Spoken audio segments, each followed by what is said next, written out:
On NFL Live with our news of the day, the Colts have named Daniel Jones as their starting QB, tipping the veteran over Anthony Richardson, who Indy drafted 4th overall just over 2 years ago. Earlier today, Coach Shane Steichen made it clear this is not a short-term move.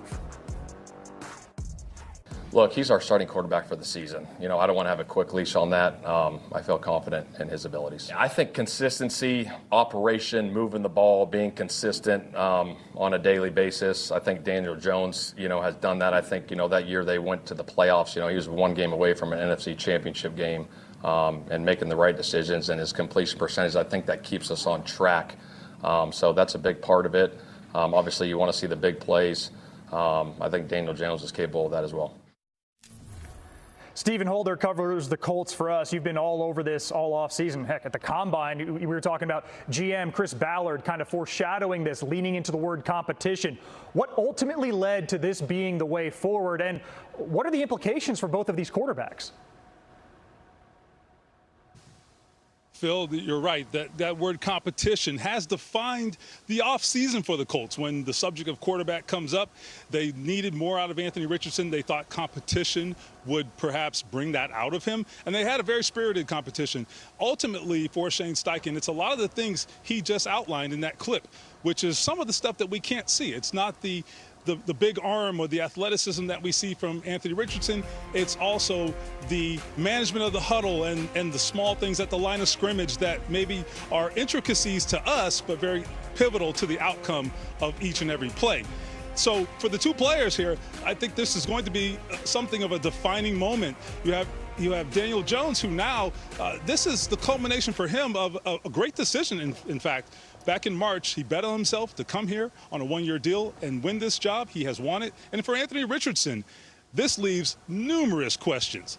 He was asked to compete. He did that. He went toe-to-toe with Daniel Jones. He lost this battle and perhaps will not play this season. That's a daunting thing to accept for a 23-year-old, one-time franchise quarterback, or thought to be a franchise quarterback. And now all eyes in Indy can shift to that Week 1 opener against the Dolphins. Colts will breathe a lot easier if Daniel Jones is cleaner out of the gates. In his career in season openers, he's just 1-4, losing the last 2 by a combined 68-6. Stephen, thank you. Supporting the case for Jones over Richardson. I mean, it's been a tough go for the 23-year-old among QBs with at least 15 starts. His passer rating and completion percentage both ranked dead last since he was drafted. His completion percentage actually the worst of any QBs with 15 starts this millennium. And his touchdown to interception ratio ahead of only Daniel Jones in the last 2 years. How about that? Mike Tannenbaum back with us, grading the approach the Colts took to all of this. Mike, did Indy do enough to give Richardson a real shot at succeeding? I think so. When you look at their skill players, first of all, Alex Pierce led the NFL in yards per catch as a receiver. They have Michael Pittman, a big physical receiver, and obviously, Phil, a great running back in Jonathan Taylor. Look, was the offensive line perfect? No. Was the tight end situation perfect? No. But no situation is perfect, right? We saw Patrick Mahomes deal with a left guard, left tackle. The key to me was knowing that he was inexperienced. Let's pick a lane and say, hey, we are going to go until glass breaks. He is our starter. We know it was only 13 games in college, which is way less than most quarterbacks. And let's just try to get him a little bit better as we go on. So I think there was enough of supporting cast, but I think it was a lack of patience ultimately that did in Anthony Richardson. And this will now make 8 different Week 1 starters in Indy in the last 9 seasons. In probably related news, the Colts 113-1 in season openers since 2010.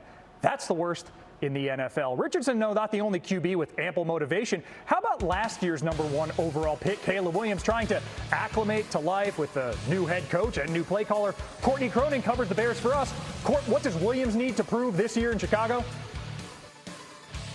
Hey, Phil. Coming off his strong preseason debut under Ben Johnson, Caleb Williams feels like he knows this offense, knows what's expected of him, and that now it's time to show results. Both Williams and Johnson acknowledge that there have been days in training camp where it feels like the quarterback took 2 steps forward and then 1 step back. And for Williams, it's keeping that growth mindset in the forefront, knowing that there are likely to be other hurdles he'll encounter in season as he aims to master this offense. And he'll get there in a number of different ways, doing things like using the cadence as a weapon, getting more comfortable playing under center and helping the Bears become a more explosive unit. The goal, the former #1 overall pick set for himself this season and beyond, be able to handle everything Johnson expects him to. Sam Acho, you used to ply your trade in Chicago. What does Caleb need to show in year 2? He needs to show leadership in year 2. The arm talent is there. The coaching staff is there. The receivers, the tight ends are there. But he needs to show leadership when things don't go his way. Last year got sacked 68 times, and so often the demeanor was this demeanor of dejection. He needs to be able to inspire his team when things aren't going his way. Williams finished last season with the 5th lowest total QBR, a stat pulled way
that is inexcusable for somebody that is as talented as Trevor Lawrence.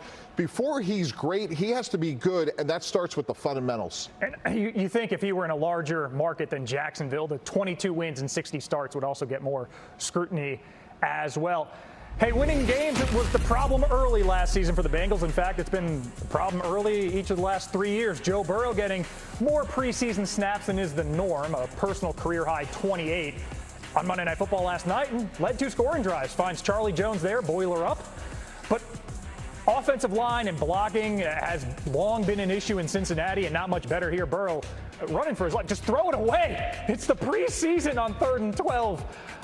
Burrow, that was enough of that long sack. The trio of Commanders around him finished the night 9 for 14 for 62 yards and a score. Bengals defense did not fare as well, at least optically. Zach Taylor had other things to say. Opening drive, Chris Rodriguez Jr., 40-yard dash, barely touched on that long run, and 2 plays later, Jaden Daniels dials his own number, opts for contact, bated breath in D.C., but he was unharmed. Made that run look easy. Bengals won, but Joe Burrow, what did you take away from that game? Some good learning experiences in the couple drives that we've had. Got some fumbles out of the way, so that was good. Yeah, those are just incredibly valuable reps that usually work out those kinks in the first couple weeks of the regular season, and we've worked them out the last 2 weeks. Mike, Zach Taylor has made it known he's going to try and do something different this summer. You know, some more preseason snaps, perhaps. Team started 0-3, 0-2, 0-2 the last 3 seasons. Are you okay with how they've approached this preseason to try and dispel that? Yeah, for the most part, I thought it was really smart. I give Zach Taylor a lot of credit. The easy thing would have been to say, hey, we're not going to play Joe Burrow, but he did. And he got some meaningful work. Where I got a little concerned was on that last drive. T. Higgins and Jamar Chase are out of the game, and he's still in there. And let's face it, some of these hits, if I'm a little concerned. These are not natural ways to fall. He gets whipped around. They called a horse collar on one play in particular. So I probably would have got him out a little bit sooner. But again, I give Zach Taylor credit for making the right decision, not the easy one. Yeah, this is a team that they won a lot last year, November, December, but they dug such a deep hole in September, it didn't really matter. As for that Bengals defense, rightly scrutinized last season, Coach Taylor said he was happy with the unit last night despite allowing 185 yards on the ground.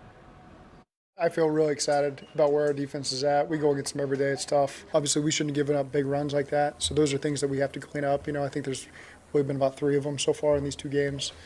So those are things that we don't want and we can avoid, and whatever the call is, we should do a better job at that. But at the same time, I know what I see every day in practice, and I'm excited about the direction of our defense. Sam Acho, linebacker fraternity, are you optimistic about what you saw on the field from the Bengals last night? No, I'm not even close to as optimistic as Zach Taylor was. So you look at what they did early on in the game, it was porous. The defense gave up huge lanes, not only down the middle, but on the outside of the defense. Poor tackling became an issue as well. I understand you have a new defensive coordinator in Al Golden, who came from Notre Dame, came from college. I understand that Trey Hendrickson wasn't playing, but this is a bigger issue than just not having Trey Hendrickson. This is the fundamentals of football. Tackling is like number one. They're not doing it. And so for me, this could be another struggle of a season for the Cincinnati Bengals if they don't get their defense situated. They were in the bottom third of the NFL last season. Didn't look too much better last night. Well, they're still without Trey Hendrickson, and it's possible they could be without Trey Hendrickson for a while.